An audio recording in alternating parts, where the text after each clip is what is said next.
Salutare! Astăzi vă voi prezenta sistemul nostru de pulverizare a insecticidelor. După cum puteți vedea, acesta este format dintr-un bazin sub presiune, țeavă și sistemul de diuze. Când sistemul este activat, substanța începe să fie pulverizată de către diuze, pe fiecare copac. În funcție de dimensiunile copacului, se folosesc una sau mai multe diuze de diferite mărimi, astfel încât fiecare copac să aibă parte de o pulverizare pe măsură.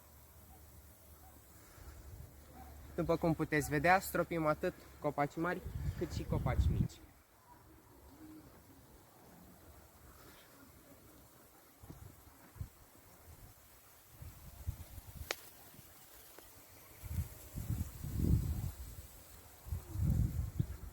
Vă mulțumesc pentru atenție!